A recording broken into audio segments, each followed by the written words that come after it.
Evangelho de Mateus, no capítulo 8, os 4 primeiros versículos, é o texto para a nossa pregação nesta noite.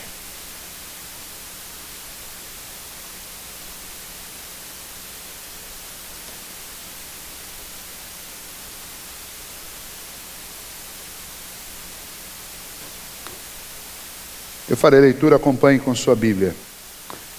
Ora, descendo ele do monte, grandes multidões o seguiram. E eis que um leproso, tendo se aproximado, adorou-o, dizendo: Senhor, se quiseres, podes purificar-me. E Jesus, estendendo a mão, tocou-lhe, dizendo: Quero, fica limpo. E imediatamente ele ficou limpo da sua lepra. Disse-lhe então Jesus: Olha, não o digas a ninguém, mas vai mostrar-te ao sacerdote e fazer a oferta que Moisés ordenou, para servir de testemunho ao povo. Muito bem, esse é o texto para nós nesta noite, e esse texto narra um milagre que, apesar dele estar descrito por Mateus como o primeiro milagre logo após o término do Sermão do Monte, nós não temos a exata ideia de quando isso aconteceu. Pode ter sido um pouco antes do Sermão do Monte, ou pode ter acontecido um pouco depois. Mas o que é importante para nós realmente é o relato que Mateus faz, que Marcos também faz no capítulo 1, de 40 a 44, e Lucas também faz no capítulo 5, de 12 a 14. Não é o mesmo milagre que o evangelista João conta no capítulo 4, lá é uma outra história. Mas essa história aqui foi escolhida pelos 3 evangelistas sinóticos, por Mateus, Marcos e Lucas, e eles relatam este fato com algumas nuances diferentes, e uns, diferente de outros, colocam o antes do Sermão do Monte e outros depois. O importante para nós realmente é o relato, é o que se diz nesse texto que os evangelistas nos narraram a respeito deste acontecimento.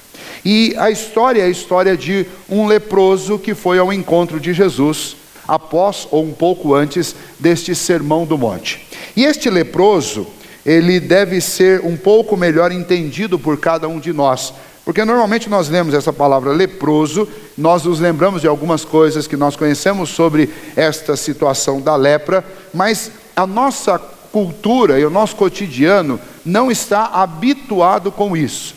Nós temos alguns preconceitos com a palavra e, obviamente, se entrasse alguém aqui nesta noite, ou no meio de vocês, ao ouvir esse texto, alguém levantasse a mão e dissesse assim: eu sou um deles, provavelmente ia abrir uma clareira ao entorno desta pessoa, e as pessoas iriam se afastar. Primeiro, por quê? Porque hoje nós consideramos, apesar de todo o avanço na área da medicina e do conhecimento, nós todos temos um primeiro conceito sobre lepra, o conceito de que lepra é uma coisa contagiosa. Bom, em primeiro lugar, não é bem assim, tá? Nem hoje em dia as pessoas têm esse consenso, mas cientificamente a lepra, ela pode ser transmitida por um contato intenso. Por exemplo, no Japão, descobriu-se no início do século que alguns bebês, por serem carregados por suas mães com tipóias, mães que tinham problemas na pele, problemas como o problema da lepra, esses bebês, pelo contato constante e diário com a mãe, eles acabavam tendo lepra na testa, que era a parte que encostava com o corpo. Mas também há consenso entre os especialistas que o fato de você conviver perto de uma pessoa com lepra não necessariamente vai te tornar um leproso. E o tratamento destas doenças da pele hoje em dia são muito mais eficazes, embora ainda para a lepra exista uma dificuldade muito grande de se encontrar cura. Mas o importante para nós realmente não é entender como nós reagimos à lepra hoje, mas entender como eles reagiam naquela época. Quem é um leproso no contexto dos dias de Jesus ou no contexto do Antigo Testamento? Em primeiro lugar, um leproso é uma pessoa com um problema gravíssimo de impureza de pele. E um problema que torna essa pessoa uma pessoa indesejável em qualquer ambiente. A pele começa a apodrecer. E ao apodrecer, ela exala um odor que é o odor de um corpo em decomposição. E então, naturalmente, por uma questão física, as pessoas se afastavam de um leproso. Além disso, havia um outro problema, que é o problema cultural com esta palavrinha lepra. Desde o início da história do homem, nós não sabemos muito bem o porquê, mas desde que começou a se ter notícias sobre pessoas com esse tipo de doença, essa doença tem sido categorizada como uma das piores doenças do mundo. E quando você ouve falar, e nós ouvimos muito pouco sobre isso hoje em dia, quando naqueles dias alguém era diagnosticado com lepra, essa pessoa imediatamente tinha que ser isolada de todas as outras pessoas. Primeiro pelo medo do contágio, segundo pela dificuldade de conviver. Pessoas leprosas, especialmente naquele contexto, com o passar do tempo perdiam partes do corpo. As partes periféricas do corpo, as extremidades iam caindo por causa do apodrecimento da pele. Além do odor e além disso, as pessoas ficavam extremamente roucas e elas não conseguiam falar direito, elas graniam. E era um som, a maioria dos comentaristas que falam sobre isso dizem que era um som horripilante. Era desses sons que estão presentes em filmes de terror, quando alguma coisa bem feia, bem terrível vai se aproximando de uma pessoa. Sons, granidos que causavam horror e pânico naqueles que estavam perto. Além disso, havia este elemento cultural que quando uma pessoa era taxada, era classificada como alguém que tinha lepra, não apenas a religião, e eu já vou falar um pouquinho sobre isso, mas a sociedade tratava de isolar essa pessoa e colocá-la muito longe dos demais, para que ela não fosse um mal-estar coletivo para as outras pessoas. Além disso, havia um problema, já agora dentro da cultura dos judeus, um problema religioso. Lá em Levítico, especialmente no capítulo 14, são estabelecidas leis de convívio para o leproso. O leproso era considerado uma pessoa impura que não podia participar das cerimônias religiosas do povo judeu. E por ser classificado como uma pessoa impura, ela não podia participar do culto, ela não podia participar da adoração a Deus, ela não podia adorar ao Senhor junto com a congregação, junto com o povo. Além disso, ela deveria ficar isolada, aguardando até a sua cura. Como não tinha expectativa de cura, este isolamento era um isolamento perpétuo. Elas eram colocadas, lembra daquelas cidades lá do Antigo Testamento, que eram cidades muradas? Elas eram colocadas para fora dos muros da cidade. E então elas recebiam a ração diária do lado de fora, mas isso era marcado um horário. Elas tinham a obrigação de, quando o indivíduo viesse se aproximando, alguém que não soubesse, elas tinham a obrigação, que era uma obrigação legal, dentro da lei, não só da lei civil, mas especialmente da lei cerimonial, da lei religiosa, que elas deveriam anunciar à distância: ei, pare, eu sou leproso. Não era obrigação das pessoas perceberem quem era leproso e ficar longe. Era obrigação do leproso anunciar para os outros que ele era, sob pena dele ser castigado caso não fizesse este anúncio. E então os problemas relacionados à vida de um leproso, eles são os mais intensos e terríveis que você pode imaginar. De tempo em tempo, o leproso que achava que tinha melhorado, ele deveria vir ao sacerdote e apresentar a sua pele, e o sacerdote examinava. Se o sacerdote achasse que ele estava curado, ele podia voltar ao convívio. Caso contrário, ele deveria ficar longe. E se ele fosse curado realmente, ele comparecesse diante do sacerdote limpo, ainda assim, para voltar ao convívio, ele tinha que trazer uma oferta especial por causa da sua cura. Muito difícil, terrível a convivência. É interessante que existem histórias na Bíblia que narram vida de pessoas leprosas que foram curadas. Mas é interessante que essas narrativas trazem para nós uma ideia de como as pessoas encaravam a lepra. Certa ocasião, um grande general chamado Naamã, ele sofria por demais, porque embora tivesse a glória das vitórias que ele conquistava, por debaixo da sua armadura, da sua roupa de general, ele lidava com um corpo purulento, cheio de lepra. E então, ele ficou sabendo que entre o povo de Israel havia um servo do Senhor que era profeta e que era poderoso e que poderia orar e pedir a Deus que o curasse. Ele ficou sabendo isso através de uma escrava que estava em sua casa. Então ele fala com o seu rei, e o seu rei escreve uma carta para o rei de Israel, pedindo que o rei de Israel chamasse o homem de Deus e invocasse a Deus e curasse Naamã. A reação do rei de Israel quando recebeu essa carta mostra para nós exatamente como as pessoas classificavam a lepra no tempo do Antigo Testamento.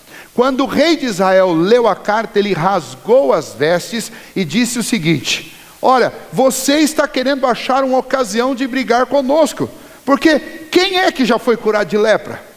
E então você manda uma carta pedindo que nós resolvemos o problema de lepra do general. Isso significa tão somente um ato de guerra, porque nós não vamos conseguir fazer isso, obviamente, porque ninguém é curado de lepra, e o resultado vai ser que a Síria vai ter um motivo para fazer guerra contra Israel. Era assim que até os reis classificavam a lepra como uma coisa incurável. Era assim nos dias de Jesus. Mas está aqui uma ocasião em que um leproso nos ensina, através de algumas atitudes dele, grandes lições para a nossa vida. Porque os leprosos dos dias de Jesus eram uma quantidade de pessoas muito grande. Nós encontramos Jesus curando 10 leprosos, encontramos Jesus curando este leproso, que é relatado nos 3 primeiros evangelhos, encontramos João relatando uma outra história de um leproso que foi curado, e nessas multidões que vinham até Jesus, muitos no meio dessa multidão, ou muitos que sorrateiramente penetravam essas multidões, eram leprosos. Até porque naquela época, todo tipo de doença de pele era considerado uma lepra. O pastor de vocês, por exemplo, que tem um problema que os pelos caem do braço, se eu estivesse vivendo na Palestina naqueles dias, eu estaria isolado e não poderia ser pastor de vocês, porque eu seria considerado um leproso. E então, não tem problema, vocês podem me abraçar no final do culto, que não é contagioso, tá? Vocês fiquem tranquilos quanto a isso. Mas o problema é que naquela época a quantidade de pessoas leprosas era uma quantidade imensa. Imagine uma época que você não tem nenhum tipo de tratamento para a pele, você não tem dermatologistas em todos os lugares, você não tem farmácias com pomadas, com bálsamos que podem te ajudar no tratamento. Tudo era lepra. E especialmente esse camarada aqui era classificado como o leproso. O fato de não ter aparecido nenhum nome para ele, nem em Marcos, nem em Lucas e nem em Mateus, significa que ele era uma figura pública, conhecida naquele lugar. Alguém que as pessoas sabiam quem era, não precisava citar o nome. Quando Jesus vem descendo daquele monte, onde ele pregou o sermão do monte, próximo ao mar da Galileia, tinha um leproso. Quem é esse leproso? O leproso lá de próximo da Galileia. Todo mundo sabe quem ele é. Ele era alguém que provavelmente estava purulento, talvez faltando um pedaço da orelha, talvez um pedaço dos dedos, talvez não tivesse nem dedos mais. Este leproso procura o Senhor Jesus, e os evangelistas, eles apresentam isso de uma forma muito intensa, como quase que uma ilustração daquilo que Jesus tinha acabado de pregar, ou daquilo que Jesus iria pregar, no caso daqueles que colocam o evento antes do Sermão do Monte. E que ilustração é essa? A Bíblia faz uma conexão entre essa doença física e uma doença espiritual. A Bíblia conecta lepra, não no sentido de dizer que o leproso é um pecador, mas no sentido de dizer que o pecado é para o coração do homem o mesmo que a lepra é para a pele do homem.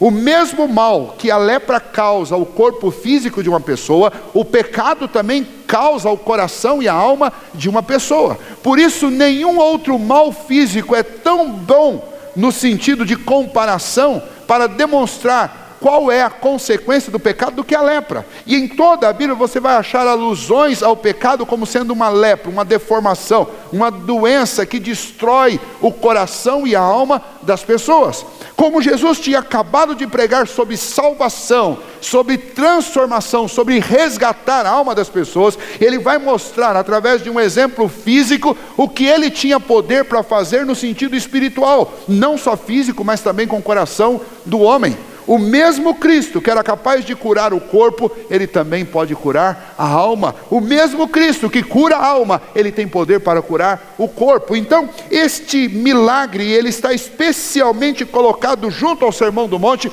porque ele serve de ilustração para a obra de Cristo muito mais ampla do que a obra de curar um leproso. Mas o Senhor Jesus veio para salvar leprosos da alma e do coração, que somos cada um de nós por causa dos nossos pecados, pecados que mancham o nosso coração, pecados que mancham a nossa alma. E este leproso é um exemplo do que nós devemos fazer todos diante de Deus, para que nós sejamos curados, não da lepra da pele, porque nós não as temos, ou não a temos, mas da lepra do coração. E o que esse leproso então nos mostra nessa pequena história narrada pelo evangelista Mateus. O evangelista Mateus diz que, descendo o Senhor do monte, grandes multidões o seguiram. E eis que um leproso, tendo se aproximado, adorou, dizendo: Senhor, se quiseres, pode purificar-me. Bom, primeiro ponto para nós nesta noite, ao considerarmos essa história, nós podemos dizer que este leproso, ele teve uma atitude de confiança plena em Cristo Jesus. Ele nos ensina uma lição sobre esta confiança que todos nós também precisamos ter em Cristo. Porque o que este leproso fez foi algo extremamente ousado. Ele saiu do isolamento e ele enfrentou não uma multidão, não um pequeno grupo, uma dúzia de pessoas, mas ele enfrentou grandes multidões. É o que o texto diz. Grandes multidões seguiam Jesus e um leproso ousou. Alguém que era proibido ter contato com as pessoas, contato físico, alguém que causava constrangimento ao seu redor por causa do seu cheiro, por causa do seu estado, por causa do som da sua voz, por causa daquilo que a religião dizia, que ele era uma pessoa impura, não podia ser tocado, não podia se aproximar de nada que fosse considerado sagrado. Este homem ousou ir até Jesus. Para esse leproso, o que ele fez indo procurar Jesus era um caminho sem volta. Ele jamais voltaria ao estado de sossego dele, no isolamento dele, de solidão, porque o que ele fez é algo extremamente ousado. Provavelmente depois desse momento de ir até Jesus enfrentando aquelas multidões, ele seria acusado, seria preso e alguma coisa muito ruim aconteceria com ele. E então ele deposita toda a sua confiança para ir até Jesus, porque ele sabe que este que estava passando, descendo daquele monte, era precisamente a pessoa que poderia realmente salvá-lo, a pessoa que poderia curá-lo. Ele está enfrentando seus compatriotas indiferentes, porque ele havia recebido fé no coração. Nós não sabemos quando isso aconteceu, mas sabemos que Deus, pelo seu Santo Espírito, tinha colocado no coração daquele homem a fé de que se ele tivesse um encontro direto com Jesus, Jesus poderia resolver o seu grande drama, a sua doença, Jesus poderia curá-lo. Ele não estava atrás de um médico, ele não estava atrás de um bálsamo, ele não estava atrás de alguma solução temporária para o seu problema, mas ele estava atrás daquele que ele tinha convicção ser o único e verdadeiro Deus entre os homens que podia curá-lo. Confiança em Deus. Ele não estava atrás de uma religião, ele não estava atrás de um mito, ele não estava atrás de um ídolo, ele estava atrás do verdadeiro e único Deus. É por isso que ele toma essa atitude dramática e ele vence aquelas multidões e ele chega até Jesus. Não são poucos os homens e até mulheres que fizeram isso. Os evangelistas narram essas histórias. Nós vimos a respeito do cego Bartimeu alguns dias aqui. Nós já estudamos também sobre a mulher que tinha fluxo de sangue, e nós vamos chegar nesse texto novamente nesta série. E então nós encontramos pessoas que desesperadamente vão até Jesus, e nós nos perguntamos por que elas fizeram isso? Elas fizeram isso porque elas tinham consciência, elas tinham convicção de que se elas chegassem até Cristo, Cristo resolveria o problema delas. Isso nos leva à seguinte pergunta: por que você tem vindo até Jesus? Por que você procura Jesus? Você procura Jesus porque Jesus para você é uma alternativa. Você procura Jesus porque Jesus é uma saída. Porque Jesus pode resolver os seus problemas. É por isso que você procura Jesus. Pois este homem ensina para nós, esse leproso, ele ensina para nós que eu não posso considerar Jesus como uma alternativa, eu não posso considerar Jesus como uma possibilidade, eu não posso considerar Jesus como uma entre várias opções da minha vida. Cristo só pode e deve ser a única opção da minha vida, o único porto seguro, o único lugar onde eu vou depositar a minha confiança, a minha única saída, o meu único Deus, a minha única solução. Se Ele não disser sim para mim, ninguém mais pode dizer. E então a nossa busca por Jesus, a minha vinda a um culto, o meu momento de oração, o meu momento de estudo da palavra, deve ser considerado como um momento único da minha vida, onde eu chego diante do único e verdadeiro Deus, e apresento diante dele o meu coração, suplicando por socorro, porque ninguém mais pode fazer isso. Infelizmente nós vivemos num contexto em que até para os religiosos, Jesus é uma alternativa. E a gente vive tentando resolver os nossos problemas de tudo enquanto é jeito, e quando não dá certo de jeito nenhum, a gente tenta Jesus. Ou a gente faz o contrário, a gente tenta Jesus, não respondeu na primeira semana, vou resolver do meu jeito, do meu jeitinho brasileiro. E no final das contas, essa maneira de nós procedermos nada mais descreve do que corações incrédulos e que não confiam em Deus. Homens e mulheres que querem uma esposa ou um esposo, mas ao invés de confiarem única e exclusivamente em Cristo, como aquele que pode resolver este problema, atiram para tudo enquanto é lado. E cogitam todas as alternativas possíveis para resolver o problema. Homens e mulheres com problemas que precisam ser resolvidos, problemas na justiça, problemas no emprego, problemas com o Ministério do Trabalho, problemas de aposentadoria, problemas de tudo enquanto é tipo, e atiram para todos os lados, mas não depositam sua confiança inteiramente em Cristo. Não ousam ir até Jesus numa busca única por uma solução. Gente com um problema com o filho, com a filha, um problema com o esposo, com a esposa, mas fazem do exercício espiritual apenas um exercício e uma alternativa.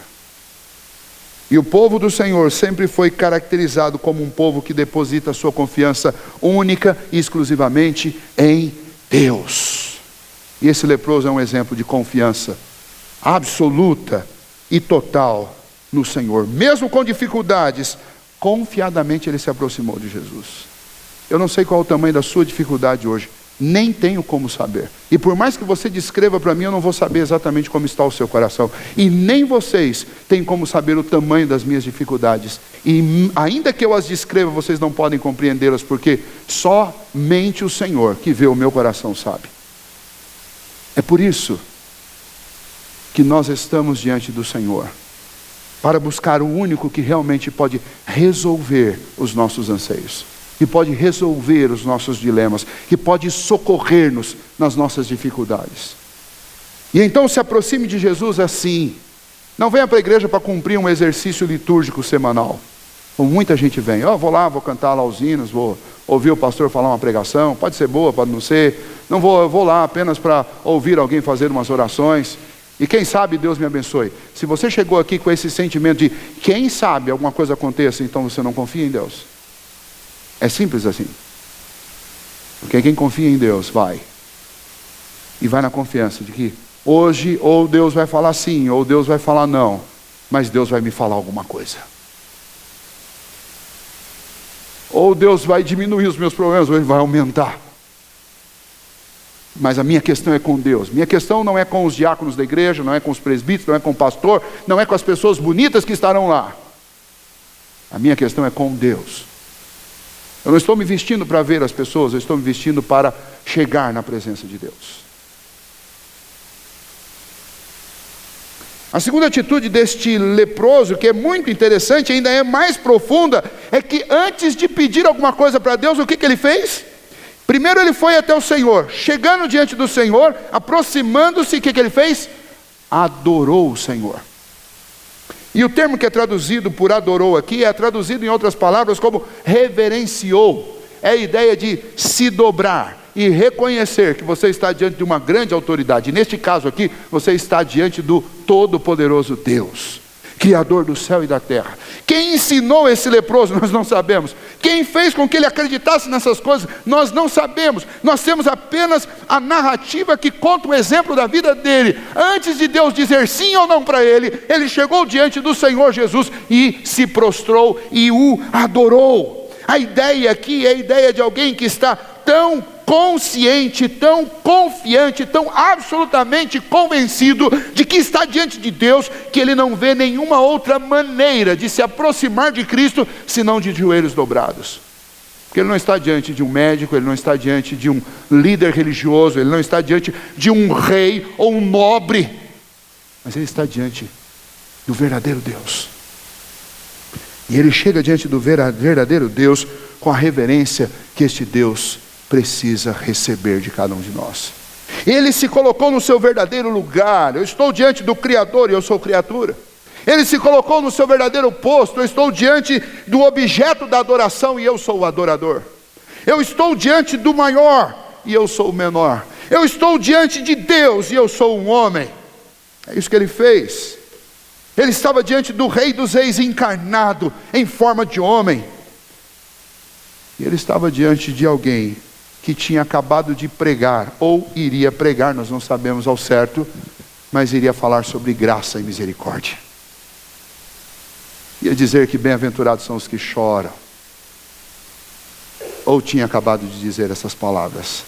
Mas certo é que este homem aqui, ele reverencia o Senhor, como todas aquelas multidões deveriam reverenciá-lo. Este homem chega diante do Senhor Jesus como aquelas multidões deveriam ter chegado. Como os líderes religiosos daquela época deveriam ter chegado. Mas ninguém fez isso. Este leproso é um dos poucos que são narrados nos evangelhos, que chegaram diante de Jesus com a postura correta. E a pergunta para nós então nesta noite é: de que maneira eu tenho chegado na presença do Senhor? Os religiosos do século 21 chegam diante do Senhor com o dedo apontado para a face do nosso Deus, dizendo que Deus é obrigado a dar isso, dar aquilo, que Deus tem que fazer, ordenando, determinando, fazendo com que Deus pareça muito mais um serviçal e você que se pareça com Deus. Os religiosos dos nossos dias, os poucos que ainda querem chegar à presença de Deus, muitas vezes chegam apenas para pedir e nunca para adorar. Infelizmente, estas portas recebem semanalmente muito mais gente para pedir do que para adorar. Infelizmente, o nosso movimento em busca do Senhor diariamente é muito mais para pedir do que para adorar. Vejam só, responda uma pergunta para você mesmo: quantas vezes durante a semana você dobra os seus joelhos?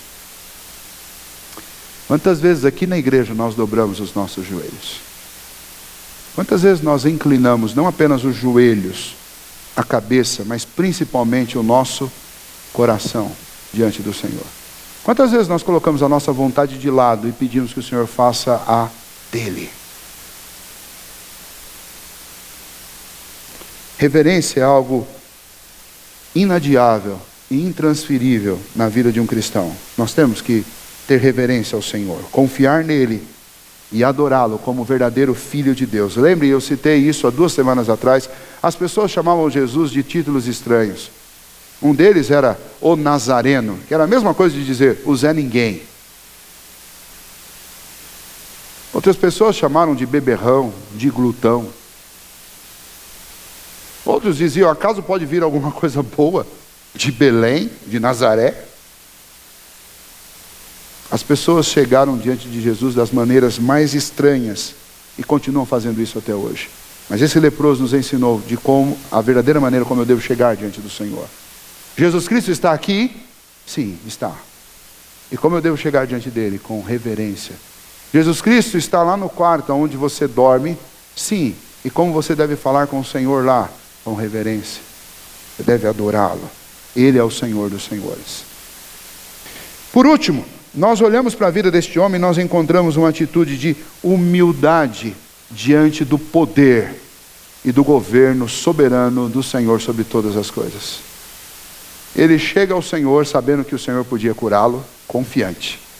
Ele chega ao Senhor e reverencia-o, adorando. Adoração. E ele chega diante do Senhor e diz o seguinte: se o Senhor quiser, eu posso ser curado.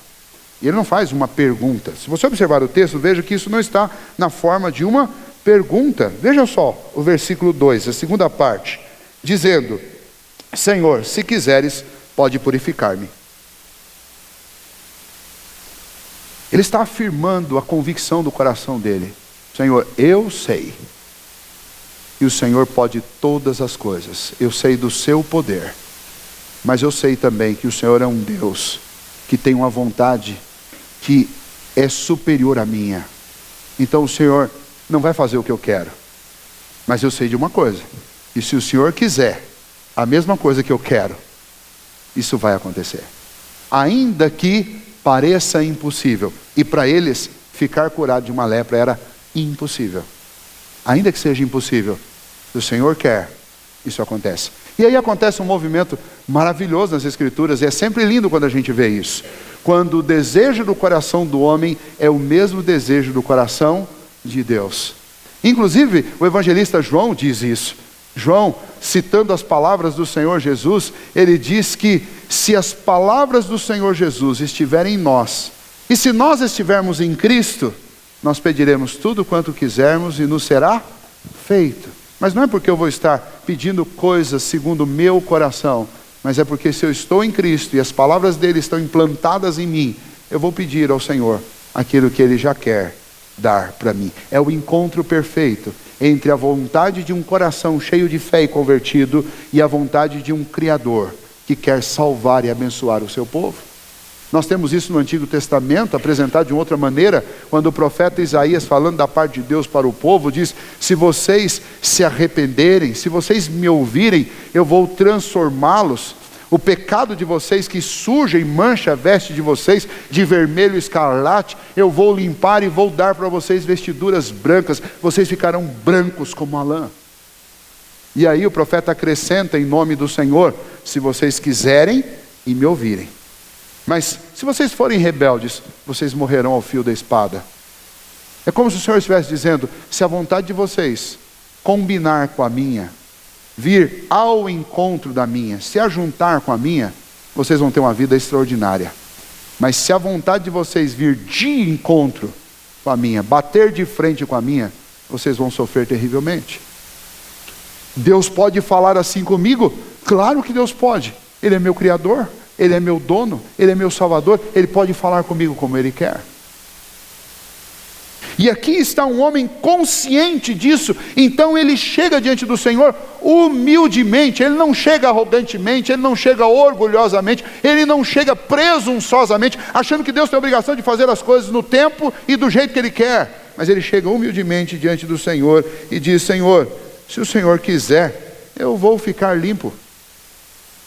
E então, adorando o Senhor, e antes mesmo que Jesus o respondesse, ele demonstra confiança, reverência, e ele demonstra humildade. Não há nada mais terrível para o coração de um homem, especialmente para um homem crente, do que o orgulho, a arrogância e a presunção. Entre outras coisas, a presunção de achar que Deus tem que me responder do jeito que eu quero, no dia que eu quero, na forma que eu quero. E às vezes a gente sai de um culto meio indignado com Deus. Isso já deve ter acontecido com você. Eu fui lá hoje para ouvir Deus falar alguma coisa, para fazer alguma coisa na minha vida, não fez nada. Mas que eu saí do mesmo jeito que eu entrei. Você acha mesmo que o problema é com Deus? Se o problema não é com Deus, então o problema é com a igreja, o problema é com o pastor. Não pregou o que eu queria ouvir. Não estava cheio do poder de Deus hoje. Você acha mesmo que o problema é com o pastor? Pode até ser. Você acha mesmo que o problema é com a igreja? Pode até ser. Mas que tal você cogitar que de repente o problema é com você? Que tal a gente cogitar que o problema é conosco? A gente que é pastor também pensa essas coisas tolas. E a gente vai para casa e fala assim: nossa, preparei uma mensagem tão boa e parece que as pessoas não deram ouvido, não gostaram. Você acha que o problema é com as pessoas? Será que o problema não é com a gente? Será que não é um pouco de presunção nossa achar que as reações têm que ser sempre as que nós esperamos? Quando na realidade nós estamos primeiramente diante de Deus. E se Ele é soberano, e a palavra de Deus diz que é, e nós confessamos que Ele é nos nossos estudos, na nossa maneira de falar, na nossa confissão de fé, nos nossos catecismos, nós declaramos publicamente que Ele é soberano, quem sou eu então para questionar o tempo e o modo de Deus? Ele faz as coisas do jeito que Ele quer, na hora que Ele quer, como Ele quer. O que cabe a nós realmente é uma busca pelo Senhor, confiante, reverente, e uma atitude de humildade. Nós devemos fazer isso. Nós não devemos brigar com Deus quando Ele não nos dá a cura que nós queremos, quando Ele não nos dá a vitória judicial que nós esperamos, quando Ele não nos dá a família que nós queremos, o esposo ou a esposa que nós sonhamos, o filho que ainda não temos. Estas coisas todas pertencem a Deus, e Deus pode concedê-las a quem Ele quiser, na hora que Ele quiser. Lembra da história de Abraão? Lembra da história de Jacó? Lembra de outras tantas histórias das Escrituras, de gente que enfrentou problemas severos, que pediram tanto a Deus e que receberam promessas de Deus, mas as promessas não foram cumpridas na época em que essas pessoas achavam que ela deveria ser, mas foram quando Deus quis. E aqui nós terminamos com um encerramento, um desfecho maravilhoso, porque Jesus, olhando para aquele homem, disse: eu quero que você seja curado. E aí nós vamos aprender com Jesus. Jesus não só responde positivamente àquele homem, mas o Senhor Jesus toca no intocável. Ele tocou, veja lá, versículo 3, Jesus estendendo a mão, tocou-lhe. Eu imagino que havia uma clareira em volta do homem. Tinha ninguém lá. Quem ia ousar chegar perto de um leproso, cheirando mal, granindo? Porque aqui nós temos uma narrativa do que ele disse. Mas quem foi que ele disse? Quem foi que disse que ele disse com clareza? Talvez o próprio Jesus tenha sido o único que entendeu o que ele disse, depois traduziu, para que Levi ou Mateus pudesse escrever isso. Porque talvez a voz dele era impossível de ser entendida. Mas Jesus entendeu muito bem o que ele disse. Jesus disse: se eu quero, eu quero. E Jesus disse: fica limpo. E do mesmo jeito, e com a mesma naturalidade que Jesus disse: haja luz e houve luz, haja terra e houve terra, haja animais que povoem tudo isso aqui, e o Senhor Jesus trouxe todo esse universo com a palavra do seu poder. O que é mais difícil para ele? Criar este mundo todo ou dizer para um leproso: fica limpo? E eu imagino, eu sempre tento imaginar, eu gosto muito de cinema e eu fico imaginando esses efeitos visuais que o cinema faz, e o cinema poderia servir à glória de Deus e fazer alguma coisa do tipo, mostrar um milagre desse, mostrando um corpo sem dedos e os dedos começando a crescer, uma pele purulenta de repente caindo como escama e uma pele novinha surgindo no lugar, o cheiro indo embora e de repente vindo um aroma de pele de neném, de pele nova, refeita por Deus. Imagine o som da voz daquele homem que talvez ninguém conhecesse, voltando a sair de sua boca. Por quê? Porque simplesmente o Criador do universo, o Senhor dos Senhores disse: eu quero, fica limpo. Quem não quer ouvir essa voz? Eu venho à igreja, eu oro, eu falo com Deus porque eu quero ouvir essa voz. Pode ser que Ele não me responda dizendo eu quero hoje, mas eu quero ouvir essa voz. Eu quero me acostumar com o som da voz do Senhor Jesus, porque eu sei que um dia Ele vai dizer: eu quero, fica limpo. Eu sei que um dia Ele vai dizer: eu quero que você seja curado, quero que você tenha os seus problemas resolvidos, quero que você tenha os filhos que você sonhou, quero que você tenha o trabalho que você almejou, que você lutou tanto para conseguir. Um dia o Senhor Jesus vai dizer isso. Mas muito mais do que dizer qualquer uma dessas coisas, o que eu mais amo ouvir o Senhor dizer é: eu quero perdoar os seus pecados, eu quero limpar a sua alma, eu quero fazer de você uma nova criatura, eu quero você comigo aqui no céu. Eu vim preparar um lugar para que onde eu estou, vocês possam estar também. Talvez você não tenha lepra, talvez você não tenha nenhum desses problemas, mas você está aqui nesta noite querendo ouvir a voz do Senhor, e eu quero dizer para você, em nome de Jesus, a principal mensagem do Senhor para você nessa noite: eu quero purificar você dos seus pecados. É isso que nós aprendemos com esse texto. Este é o Cristo que limpa a pele e limpa o coração das pessoas. E esta mensagem, é este Cristo que eu não posso perder de vista, é Ele que eu devo buscar, é Ele que eu devo adorar, é diante dEle que eu devo reverenciar-me, é diante dEle que eu devo me humilhar, é diante dEle que eu devo trazer o meu coração, e eu devo abrir o meu coração, e eu devo expor as minhas necessidades, é diante de Jesus. Igreja tem um monte, denominação tem um monte, crente tem um monte, pastor tem um monte, mas Cristo só tem um. E é a Ele que nós devemos buscar. É nele que nós devemos depositar confiança. Volta e meia eu ouço alguém dizendo assim: estou decepcionado com a igreja. Fiquei decepcionado com crente. Fiquei decepcionado com liderança de igreja, com pastor. Se você ficar olhando para as pessoas, você vai se decepcionar. A coisa mais provável do mundo é você se decepcionar com a pessoa. Aliás, se você ficar contemplando muito o espelho, você vai se decepcionar. Mas este texto mostra um homem que não olhou para a multidão, e não olhou para os religiosos, ele não olhou para ninguém, ele só olhou para Jesus, e foi com Jesus que ele foi falar. E é isso que você deve fazer. O propósito desse milagre, sem dúvida nenhuma, e eu quero encerrar dizendo essas aplicações para a nossa vida. O propósito desse milagre foi manifestar a glória do Senhor e o poder de Cristo de limpar os homens por dentro e por fora. Não há dúvida, esse é o propósito principal. Mas nós também podemos observar que Jesus Cristo veio tornar puros os corações que parecem os mais apodrecidos e os mais decompostos e corrompidos pelo pecado. Não há coração num estado tão terrível que Jesus não possa curar. Do mesmo jeito que não havia um homem num estado tão terrível como aquele, e Jesus o curou, assim também não há homem que esteja por dentro tão corrompido que Jesus não possa curar. Nós aprendemos com esse texto que devemos nos aproximar de Jesus com confiança, reverência e humildade. Por isso, nesta noite, eu gostaria de convidá-los para que nós oremos ao Senhor e coloquemos nosso coração diante dEle. Nós vamos participar da ceia do Senhor neste momento. E eu gosto de insistir sempre que a ceia do Senhor é um momento de comunhão íntima e pessoal com Jesus Cristo. É o seu encontro com Jesus. É o seu momento onde você vence a multidão e chega e recebe, por meio destes elementos, o contato com o Mestre. É hora de abrir o coração e dizer o que realmente você está precisando diante de Jesus. Ah, pastor, mas o meu problema é insolúvel. O meu Deus é o Deus dos problemas insolúveis. Ah, pastor, mas eu não sei o que fazer. Jesus sabe o que fazer. Você não sabe, mas Ele sabe. Nesta noite, quem trouxe você aqui foi o Senhor, para que você pudesse ter um encontro com Jesus.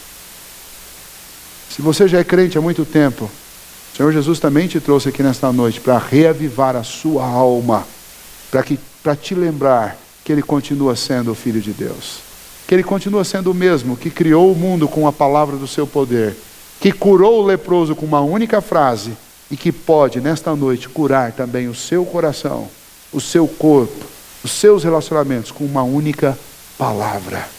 E é a Ele que você deve almejar ouvir, o Senhor Jesus. Então nós vamos orar neste momento, mais uma vez, pedindo que o Senhor fale ao nosso coração.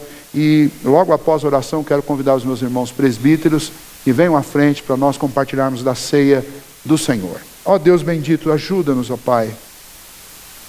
Queremos, ó Deus, não apenas nos imaginar naquele caminho, ó Deus, da Galileia, buscando e tentando vencer aquelas multidões para chegar perto do Senhor. Porque realmente nós não precisamos nos imaginar lá, porque o Senhor Jesus está aqui, neste lugar. Nós cremos nisso, Senhor. A nossa oração neste momento, ó Deus, é que o Senhor nos ajude. Nos ajude a vencer, ó Deus, aquele nó na nossa garganta, o nó da dúvida, da incredulidade, da vergonha, do medo de dizer ao Senhor claramente o que nós estamos sentindo, o que nós estamos passando, o que nós estamos precisando. Ajude-nos nesse momento, ó Deus, a cada um dos meus irmãos, para que eles possam, ó Deus, com confiança, com reverência e com humildade, falar com o Senhor neste momento. E cada um, ó Deus, busque a salvação e a transformação, a cura e o socorro que precisa para a sua alma. Ó Senhor, Deus de toda graça e de toda misericórdia, ouve agora, Deus, o nosso clamor. Ouve agora, Deus, a nossa oração. E responde-nos segundo a tua vontade. Cura aqueles, ó Deus, que estão enfrentando problemas físicos e carecem do socorro do Senhor. Cura aqueles, ó Deus, que a medicina desengana, ou quando não desengana, pessimistamente dá poucas esperanças. Eu te peço, ó Deus, que o Senhor, que é o Deus Todo-Poderoso, os cure. Mas que principalmente a cura que o Senhor promova na vida de cada um seja a cura da alma, nos limpando e nos purificando dos pecados, e nos fazendo, ó Deus, verdadeiros adoradores do Senhor, servos do Senhor, conscientes de que se a nossa luta aqui não for aliviada, e se as enfermidades não forem curadas, nós temos a promessa do Senhor, que quando os nossos olhos se fecharem aqui, nós seremos glorificados, transformados e definitivamente aperfeiçoados, para desfrutar de uma vida de alegria e paz, na presença do Senhor por toda a eternidade, porque o teu Filho Jesus nos salvou naquela cruz, para que fôssemos, ó Deus, perfeitos, como perfeito é o Senhor Jesus. Que assim, ó Deus, o Senhor responda a cada um de acordo com a tua vontade, e, ó Deus, no tempo do Senhor, que é sábio e perfeito, diferente do nosso. Que ao participarmos da mesa do Senhor, nós sintamos como aquele leproso sentiu, nós sintamos o toque do Senhor em nossa alma, em nosso coração. E sejamos, ó Deus, renovados no nosso espírito. E que nós possamos, ó Deus, diferente dele que foi orientado pelo teu filho, para não chamar demasiada atenção sobre si naquele momento. Diferente dele, ó Deus, nós recebemos a ordem do Senhor para proclamar isso. Que o Senhor nos ajude a dar testemunho das obras grandiosas que o Senhor tem feito na nossa vida, para que outros também creiam em Ti e rendam-se ao Senhor e Salvador Jesus Cristo. Ajuda-nos nesse momento, é o que nós te pedimos, em nome de Jesus. Amém. Os irmãos presbíteros.